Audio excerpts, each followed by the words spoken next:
What's going on, guys? Apathettic here, and today we're coming at you with some Destiny news. So yesterday, Bungie had their weekly update, and they alluded that today, March 3rd, they were going to have an update about what the future holds for Destiny or what's next in Destiny. So in their little blog, I'm not going to lie, it starts out pretty heavy. So they start out basically saying they have a huge, memorable celebration coming, and it's going to be called the Age of Triumph. So Age of Triumph is going to be the update we can expect in March, at the end of March for Destiny. And it is going to be the last update for Destiny 1. And this is the first time in anything they've written where I've seen them refer to it as Destiny 1. So kind of signaling it's an end to the Destiny 1 era, essentially. Basically, they're saying they're going to be looking back on 3 incredible years that we've shared as a community, and they have some final challenge rewards that await us in the next weeks ahead. But they go on to say they're going to answer some important questions they've been asking about Destiny's first full sequel, and this is where things get really, really interesting. This is like the beginning of the hype train, if you will, for Destiny 2, and they basically go on to say that sequels start a new adventure for every player with new worlds to explore, new stories to tell, new powers to acquire, new loot to earn, and so much more.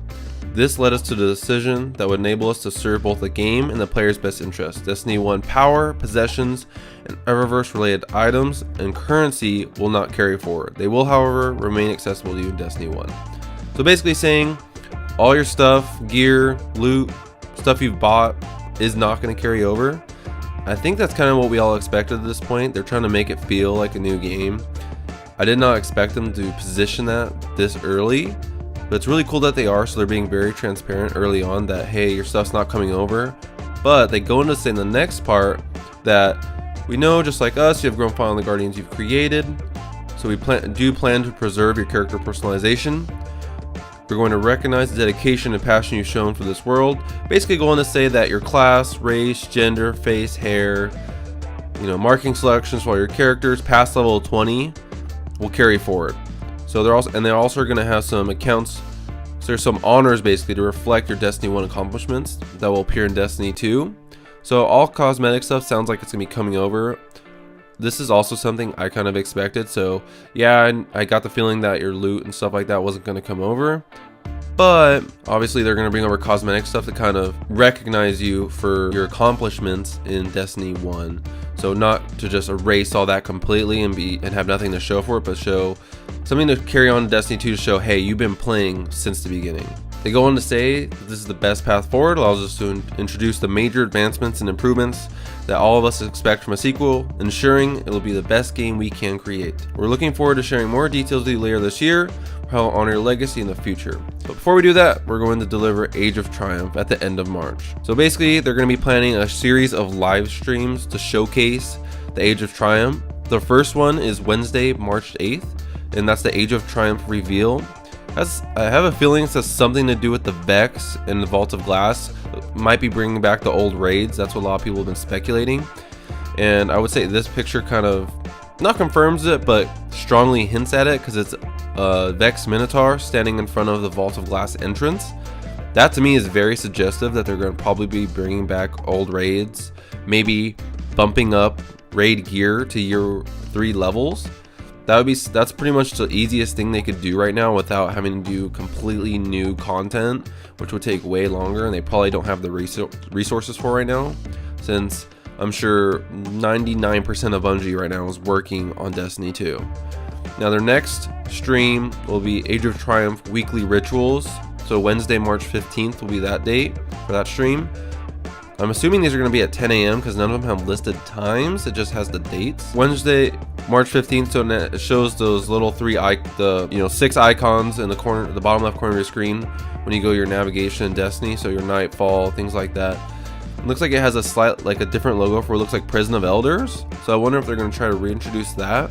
I really hope they're not refreshing again, because it's not really my favorite event or activity. And then lastly, they have the Age of Triumph sandbox update. So that's going to be Wednesday, March 22nd. And that is going to be what they've kind of mentioned about reversing the changes to Embrace the Void, things like that, where it was inadvertently impacted by the Hungering Blade nerf. So originally Hungering Blade, when you would for Blade Dancer, when you kill someone, your health would completely recharge. Now it only gives you kind of like an initial bump in health, but your health doesn't completely recharge. So that's going to probably fix that in the sense that you'll get 58%, I believe is the number, back when you kill someone with Blade Dancer. So you'll still get that initial health bump back, but it's going to be more. But they're going to reverse the changes on things like Embrace the Void and some other exotics like Suros Regime. So your health will fully recharge with those perks again.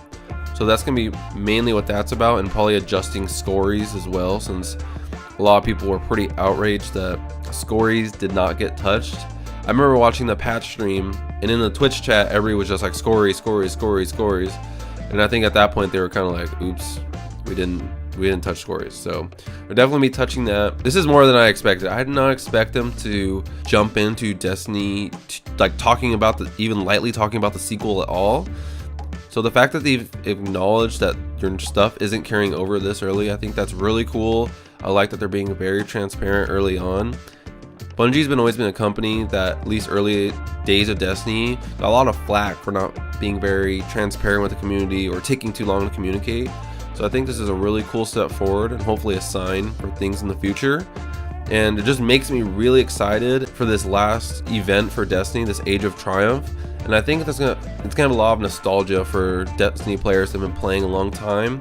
And I get the sense that they're gonna do a really good job closing it out, making you feel okay to move on and kind of leave your stuff behind. I think it's gonna be a great way to send things off. I like that they're already talking about the sequel, so it makes me feel like an announcement is going to be sooner rather than later. So I'm super excited. It's all great news. I can't wait to get this started. Can't wait to jump in the Age of Triumph and finally get our last piece of content before Destiny 2 comes out.